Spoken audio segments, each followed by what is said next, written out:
All right, guys, what's going on? Welcome back to Chris's Sports Corner. Real quick, so I've been trying to do these. I've been doing these reviews of the different draft picks, and I've done the first, second, third round for the Dallas Cowboys, and I noticed as people asked me to do the whole draft, I said okay, I'll do it.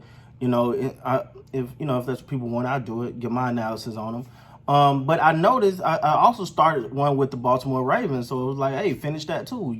So this is my attempt to continue to finish what I start. Right. So with that being said, let's get into it. So third round pick, Justin Madubike.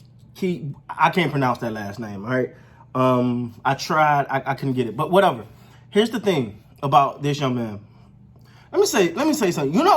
So earlier I did a review on Dallas Cowboys defensive tackle draft, defensive tackle Gallimore. And you see him, you see defensive tackle. You see a big bulky guy, pretty good defensive. I think had the potential to be a great defensive tackle. But when you look at this guy that the Ravens drafted, he looked like a linebacker. Like, they had him listed at 3. I don't give him 300 pounds. I think he's about a good 2.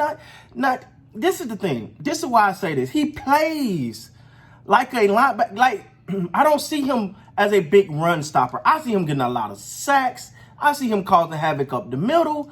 And his it's just some of the intangibles that when you watch film on him, excuse me, guys. When you watch film on him, you see certain things. You're like, that's just smart. All right, so let's get into it. Number one, this guy's completely explosive, right? Explosive. It's like he's so good at timing snaps and getting up the field fast. Now he got a technique to that I'm gonna talk about here in a minute. That the reason why it's like that. But when I'm looking at him he's just disruptive. And me personally, just looking at him on just looking at his film, man, I see him as a first round pick. Like, to me, he was obviously like the most talented person on that Texan and defense, in my opinion. And like I said before, he reminds you of a linebacker, man. Like, when you see him, it's kind of like a slim build, not slim, but you get what I'm saying, like real tone. A defensive tackle normally, the jersey type have a little belly on them. You know what I'm saying? They look like the defensive tackle. This guy built and looked like a linebacker to me. And for him to be able to play defensive tackle, built the way he is, and they have him listed at 300. One said 304. Somebody said, another one said 300 pounds. I'm like, it can't be. But yo, this is crazy, man.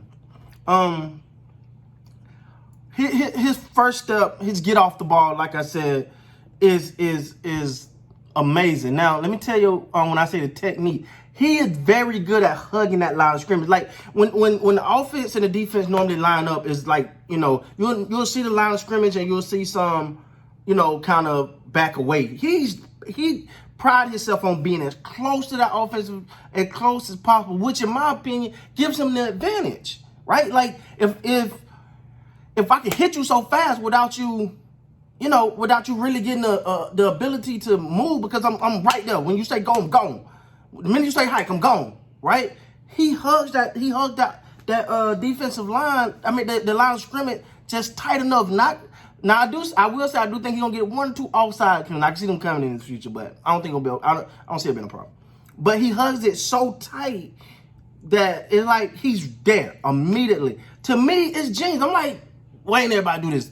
How do I call the Dallas Cowboys defensive tackles and tell them to do this too? Like, but that's just pure smart. It's just pure smart. So, like I said, man, he's a first round, in my opinion. Now, he went in the third. I think they had him projected in the second, but this a reason why, as I'm doing the Cowboys draft review of all the players, I'm doing the Baltimore Ravens, you're seeing why these are the top. I think the Cowboys, Ravens, and the Broncos had the top draft classes or draft picks overall, best draft grades, is because the people that they're picking, they're projected rounds above where they've been picked at.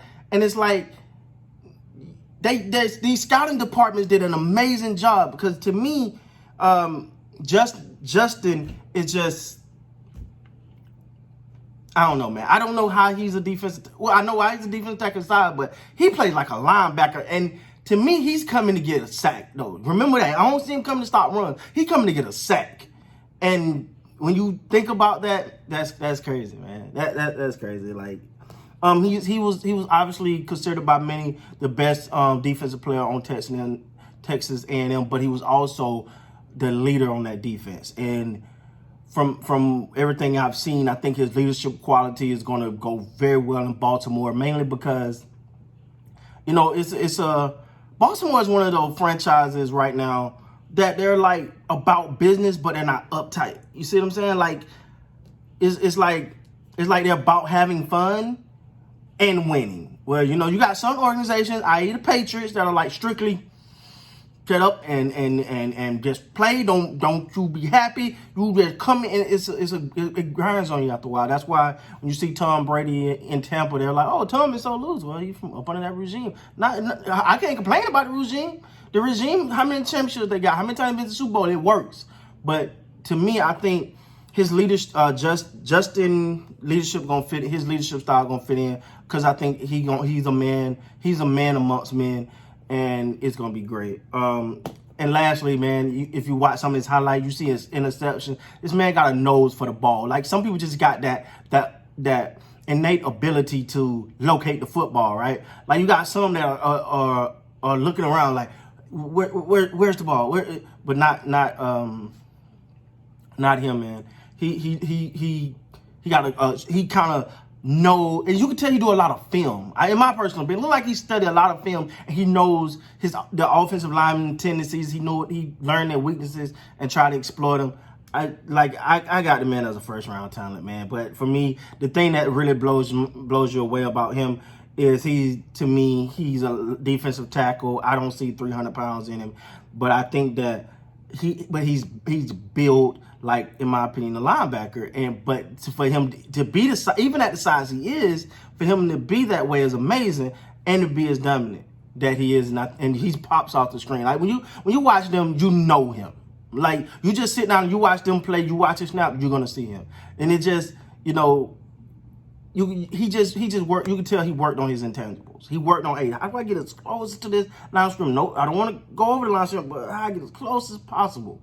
You know, how do I get that little bit of edge against my opponent? And he's a man. He's a man amongst men, meaning he's fiery. He's definitely a leader. So that's my take on Baltimore Ravens defensive tackle Justin Madubike. I don't know. I'm totally butchering his name, but